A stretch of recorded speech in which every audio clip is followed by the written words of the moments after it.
Dr. Sahai. Thank you, Suman Sahai from Gene Campaign.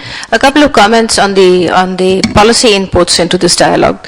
There has been a lot of emphasis this morning and again this afternoon on scientific validation and the importance of science in policy formulation. And as a scientist myself, I fully endorse that. But when we're doing problem solving for problems like climate change, I think we should be talking to communities. They have faced drought, they have faced flood, they have faced crises of many kinds, and they have developed solutions. It would be unwise to neglect that kind of information and that kind of knowledge when we are developing solutions to cope with climate change. So this knowledge exchange should be a two-way thing, not just from the lab to the field. On the Chennai Declaration, on the climate risk management, I would like to suggest a policy shift, and that is the prevalent paradigm in policy, particularly with agriculture, is maximizing output. We have had food security concerns, so we tend to frame our policies in a way that we are attempting to maximize output. As we confront and as we go into the climate change era, which we already are in, we need to look at a policy shift to minimizing risk rather than maximizing output. Minimizing risk, one such thing came up as a comment earlier this morning, early warning systems for new pests, new kinds of pest populations, new timings for pests, or in the health sector, an early warning system for the movement of, say, for example, the hepatitis pathogen. This would give us the kind of risk management strategy. I don't think that we're looking quite as focused on that as we should be. And finally, a comment on clean energy. It's been repeated that we need to move to renewables, and of course we do. We need to move to biofuels, and of course we do. But I think that a huge word of caution is required on the Indian policy that is Jatropha based. There is got to be an inherent understanding that any plant that competes for land and water is a plant that is competing with food. And it is a complete misnomer to plug it into the wasteland thing. There is no such thing as wasteland in India. There may be unproductive land, there may be usar land, there may be land that needs to be treated, but wasteland is a revenue categorization of land. It does not mean unproductive land. And several institutions, including the IIT Kharagpur, have been working on the reclaiming of wastelands to make them highly productive. So the biofuel approach, I think, needs to be thoroughly reviewed. It is not going anywhere, and we were talking about making policy leaps or technology leaps. We are already talking about algal fermentation. That does not come into any competition with land and water. So this is on clean energy. I think we need to review our biofuel policy, and we need to think on new technologies for renewable energy and for clean energy. Thank you. Would anyone on the panel want to? Certainly. No, I think, Suman, I appreciate both the important points you made, not your technology points, but the point about appreciating that a lot of ideas come from communities and what they are doing rather than preaching to them, as well as about thinking about risk rather than maximizing output. I just want to put one thing on the table. I think a lot of this is already happening, not probably because government is doing things, but because I think a degree of adaptation is going on which I think we are not aware about. And let me give you one very simple, big picture statistic on this one. The decade which is just over, that is the decade which began in 2000 and ended in 2009, was the hottest ever. It was also the warmest in the last 100 years. The driest in the last 100 years. And even in better decades, all that India has managed is, when you talked about, risk and uncertainty, so take the big picture risk. Every third year, output has fallen. Total GDP in agriculture has been less than the year previously. Since 2004 itself was 13% below normal rainfall. 2004 onwards, every year has been a record production year as far as GDP from agriculture is concerned. That is, every year thing is grown. That's never happened before. Something is changing, and I don't claim government is doing it. But there is an awareness, and I think we should be aware of it. I think, we jump too often to statements that nothing is happening. And this is one of the many things which does need to be noted. If nothing else, it gives us the strength and the courage to go forward, saying these things might be difficult, but we can, and we have the resources and the people who think about it. Just add to not what Abhijit has said, but to request a response from Dr. Sahai herself, that given the fact that malnutrition and the compulsions of poverty, whose figures I don't want to go into that debate, but even on the most optimistic sort of stuff, if 35% to 37% people are still below the poverty line, and if one of the big challenges with Planning Commission is facing on the food security stuff is whom to secure and really what kind of increase. I mean, one would obviously have to consider that maximizing output is not necessarily asymmetric with minimizing risk, because a principal policy challenge is how to achieve both, to minimize the vulnerabilities and to maximize the output given our poverty compulsions. And I think that a lot of the work which scientists like, eminent scientists like Dr. Sahai have to do is how this, what may look to be an inherent contradiction, in fact become really symmetric. Dr. Kishwan also wanted to say something, and then I'll come back to you, Dr. Sahai. Thank you very much, Nitin. I just would like to clarify that when I said that scientific validation is required, it was not denying the knowledge that the people have. In fact, it was to give it a scientific support, because it's not that innovations are not already taking place. I have gone through this voices from the grassroots. It does say that people are aware of the water scarcity which is there in Ahmednagar, and they have put a moratorium on bore wells themselves. They say it's no good having individual bore wells, it's better to go for water harvesting structures. So that kind of innovations are already in place. But what I was trying to say is that can't we have scientific backing to these kinds of perceptions which are there, which are valid? We think these are valid, but if we give scientific backing to this, these becomes acceptable by the scientific community also. Otherwise, who really are coming out with different thoughts when they are having their own kind of gatherings and meetings? Thank you. Dr. Sahai, if you could have a response, and then we'll move on to the next speaker. Very quickly to Abhijit and to Dr. Singh, I think we're talking apples and oranges here. When I say minimizing risk, if you are having an early warning system to predict the kind of pest profiles that you could anticipate, you're going to increase production. So it's not a question of choosing minimizing risk and reducing productivity. It is just a different way of doing it to the current way of doing it, which is high input, maximal input into agriculture of water, of agrochemicals, etc. That is the high output paradigm that exists today in the agricultural system. The kind of system of minimizing risk is likely to increase production at a lower cost. So there is no conflict with either of the statements that have been made from the panel and what I was trying to say. It's just a different way of doing it, a more sustainable and a more eco-friendly way of doing it. Can I ask the lady at the back, please? I'm Sagari Ramdas. I work with an organization called Antra in Andhra Pradesh, and we work very closely with Adivasi, small farmers and pastoralist communities.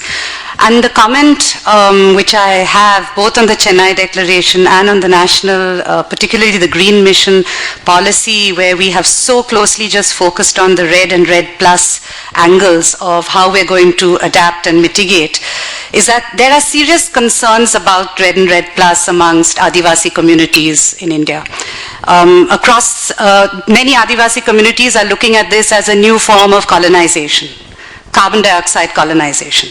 And the reason is that it undermines essentially the indigenous resilience and adaptation strategies which indigenous communities and Adivasis actually embody.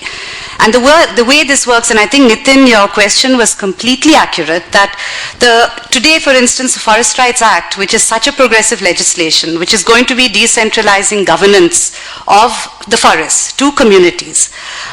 We have in practice today that where communities, Adivasi communities, have gained community rights of community management and their control and their customary ways of looking at that forest, you have the forest department coming in and on their very lands growing trees. And though your Green India mission talks about not having monocultures, the logic of having carbon dioxide captured in trees is that it's going to go towards a monocultured kind of system. Whereas what the Adivasi people say is that even on these degraded lands, the way they would use it is, for instance, mixed cropping patterns, you have livestock, you have multiple trees, you have essentially, it undermines the local community's customary ways. And I think Government of India needs to seriously consider whether RED and RED Plus is really the way we want to go ahead, because it's going to enhance the conflicts. And we already know that Adivasi areas are where the highest conflict areas are in today in this country. And I think we really need to reconsider this as, is this the way forward? Are you going to allow the community response? Are you going to actually dialogue and allow Adivasi communities to come up? And they have amazing ways of adaptation, which do not depend on just growing trees, because their lives in forests are not about just growing trees. It's a very diverse relationship and a very spiritual and livelihood-based relationship with the forests, which I don't think our policy right now is embodying at all. Which one would you like to respond to that? Thank you very much, and I did say that there were many misconceptions about RED Plus coming as a blockade to what people are already getting from the forest. And I did make the statement that whenever RED Plus incentives are going to be there, this is going to be an additional bonus in addition to the ecosystem goods and services which the people are already getting. Now let me just give you some figures. Even with the present system of management that we have, in some places where we have unsustainable withdrawals from the forest all over the country are still sequestering about 138 million tons of CO2 equivalent every year. This is in addition to food, supplement, fodder, fiber, etc., which the people are already getting, the NTFP. But nobody is getting money for this carbon which is getting sequestered in the forest. So RED Plus is all about getting some incentives for this carbon service which is happening naturally. And let me also say, I really am, I don't say that I have gone through each and every word of Green India Mission, but it does say, and it pays a lot of emphasis on the ecosystem services which are flowing to the people. And it really does not advocate going for fast-growing species and going for monoculture. It really does not say that. In fact, the policy of the government, and I am sure that it is clearly reflected in Green India Mission also, that monoculture is out of place. It has to be a combination of different species, and it is good from the mitigation and adaptation point of view also. Monocultures will get destroyed if you have one pest incidence, whereas a combination of tree species will certainly resist it. And let me also say that it's a wrong conception that if you have fast-growing trees, you sequester more carbon. I would say that if you have a forest which is as close to nature as possible, it will sequester more carbon than having monoculture. That means you have grasses, you have herbs, you have shrubs, you have climbers, you have trees, combination of all these. And carbon does not grow only on trees. It is sequestered in the soil also. And the natural forest, they keep more carbon in the soil than in the biomass. It's 43% to 57%. 57% is in the soil. So this conception is wrong. And let me say, so far, the policies which are in place never say that RED Plus or RED is going to go against the interests of the local communities. It is not like that, because it's not going to go through then. And that is why I said that a policy statement, again, reinforcing this fact that whatever incentives additional will come or are likely to come as part of our participation in RED Plus mechanism of future, all those incentives will flow to the local communities as an additional bonus. Thank you. I think we have space for just one more question. The gentleman in the red tie who's been raising his hands repeatedly, I apologize. Thank you very much. I've been raising hands since long. Anyway, I have two quick comments or suggestions to make. Number one is, I'm not repeating all the things which were Excuse covered me, in could the... you also introduce yourself? I'm please? RBS Rawat, PCC of Uttarakhand. Going to the previous session as well as in continuation to previous session, my humble suggestion to all the panelists, especially Dr. N.K. Singh, who has been ex-member Planning Commission as well, and Dr. Sen, are we really serious that, okay, ICR has done a lot so far at the national level, whether Green India Mission or Green Revolution or coming up with the various practices so far as agriculture production is concerned. But when I see as a forester, and after having worked in the country or outside even, I feel that the weightage and the say of scientists is minimal in our country. It is very, very serious. And I would just give example of whether it is previous government or present government or a future, KVKs and e-Chopal. Now, if we are really serious about this mechanism, can we really further strengthen this and make available all the things which are, whatever is possible, whatever is available in the country, and make available at the Kisan Vikas Kendra level? Number two, especially going to the concern of my friend from Nepal, when we talk about the mountain perspective, the agriculture production, and again linking with the climate change perspective, cannot be equated with the mountain perspective. For the mountain perspective, we must identify some of the nutritional value crops, traditional crops, which would be very good for the native people, as well as now there's a high demand from different angle, including the nutritional value. Second, my query to Dr. Keshwan would be, yes, whether it is red or red plus or red plus plus, I don't know. But in the case of forestry sector, we have, just supplementing the concern of a lady from central part of India, we have now well-recognized community-based natural resource managers in the form of joint forest management committees. In the case of Uttarakhand, we have Van Panchayats. How best we are going to get benefited the people or community through these Van Panchayats or with the common CBNRM approach, so that yes, they directly get benefited. As a forester, I am saying that I am of the view that these community-based natural resource managers should get involved in the afforestation or protection or conservation, keeping in view all the rules and regulations of the country. Thank you. Would anyone like to respond? I'm sure you have to, but we'll see. Right. Dr. Keshwan, I think it's back to you. I will respond to last part of your question first. It's correct that the local communities are participating in management of forest resources and other natural resources also. The money should go to them, but the quantum, how much? Of course, this will depend on how much change are they making. So if I say today that, it's possible that the communities do something and then we are able to measure as to how much their efforts have been worth in terms of carbon service, then I'll be making a wrong statement, because the measurement of carbon, it's there, the scientific methodology is there, but presently it's not really cost effective. So the estimations which are being made, these are very broad. The amount of precision involved is too low. So when we think of a community doing something, it may take us a little more time to make very precise estimates of the changes in the carbon which are taking place in a small area of forest which is being managed by the community at the local level. At country level we can do this with the better estimation, but we'll have to wait for some more time to come to that situation. And how the money will flow to the communities, that again is a question I would say that really cannot be answered at this moment. But yes, if we are able to say that X units of carbon have been accumulated by Y community, that whatever amount comes at the national level, those X units worth of incentive should flow to that Y community. Thank you.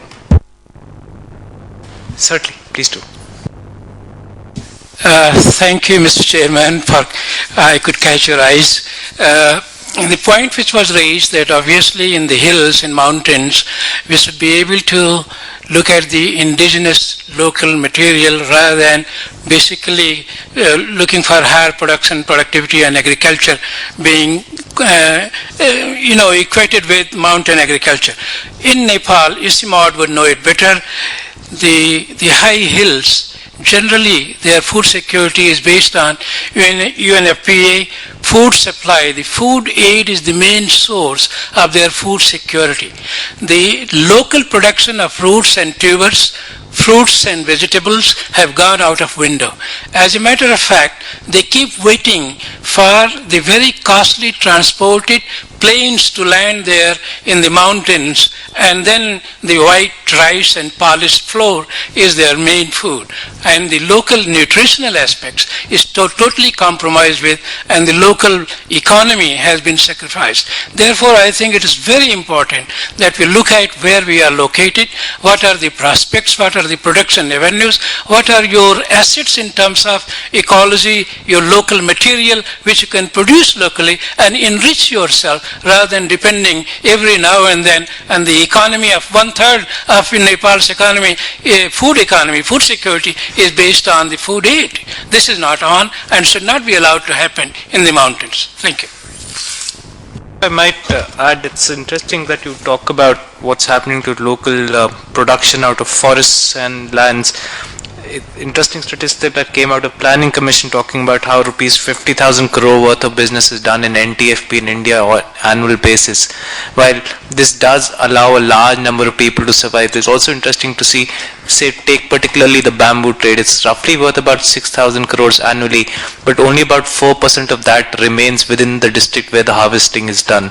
So it's not only about looking at pure volumes of how much is being produced, but who's earning out of it. And Dr. Sen, wanted to come back to you with one question before I go back to the floor. I was wondering what's happening with the agricultural insurance today? Where does it go from now? Is it a solution in risk aversion of some kind? Will it play up in the next few years? What are the large questions within it? Well, there are the minus points. The agriculture insurance at the moment that we have is, well, in part it's not insurance at all. It's really reimbursing losses. It's not a premium related risk loaded operation. Secondly, it's something which has really been for banks rather than for farmers for a large part, because it's the banks lending to farmers which is insured compulsorily. Everything else is something which is optional, and the optional part is very small. The third, it takes a long time because we wait for data on actual loss in terms of crop cutting experiments to come in. As a result, it's had a lot of problems on a lot of sides. It's been concentrated in a few states. That's where, Gujarat and Andhra Pradesh are the two states which have collected most of the... That's fair enough. They are the most risky states. Now, what we are moving towards is weather-based insurance of various kinds. Now, that cannot be a complete solution to the problem, but it's certainly quicker. You have to wait less long. There are problems, but what started as a pilot about 2 years ago is now becoming quite popular, and I think a much faster growth on the weather-based side combined with some redesign of the existing agriculture insurance scheme, we should see a fairly large and fairly quick movement in the 12th plan. It did not happen in the 11th plan. Can I open it to the rest of the panel as well? There is a move within the government as of now, and was also there in the previous regime, to look at a rights-based, entitlement-based process increasing in different areas. NREGA is one, Food Security Act comes as another. You are seeing different kind of entitlements come up. do these entitlement schemes actually provide some amount of risk aversion in case of ambiguities that are caused by maybe climate change and other short-term patterns? Or does the entitlement package not work completely?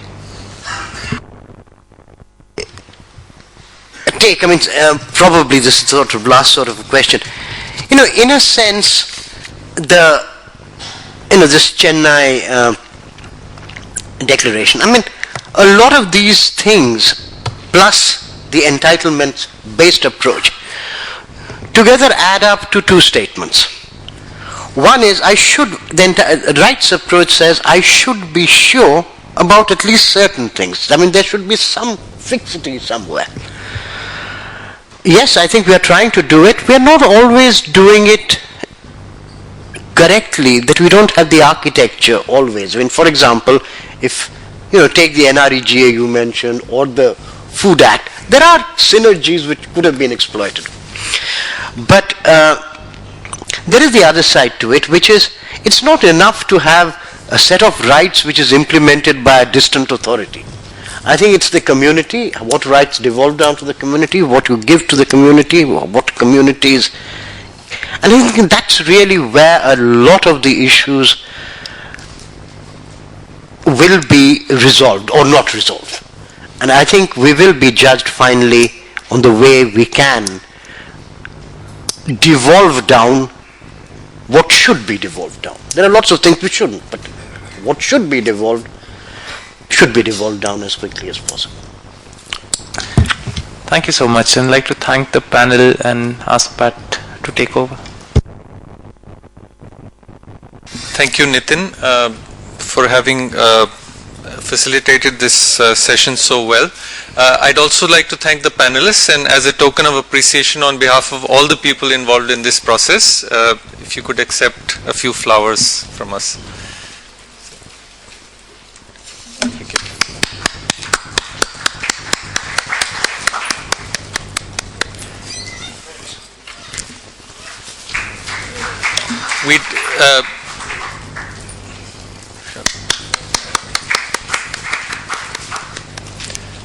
And we'd be honored if our panelists could stay with us for the concluding session as well. Thank you.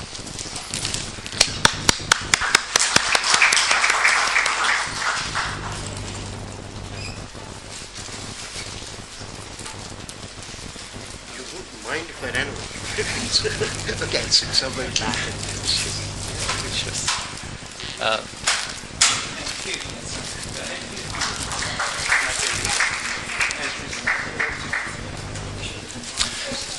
Thank you very much once again. We do not have a break right now, and I'd request all of you to please remain seated. Our dignitaries for the next session are already here. We took note of the fact that people do not like to be in Delhi traffic at about 6 o'clock, and thought we might actually have these sessions one right after the other, which would enable people to leave at about 4:30 and beat the traffic on their way home. So if you could please stay in your seats. We'll start almost immediately with the next session. May I invite Professor Swaminathan, please.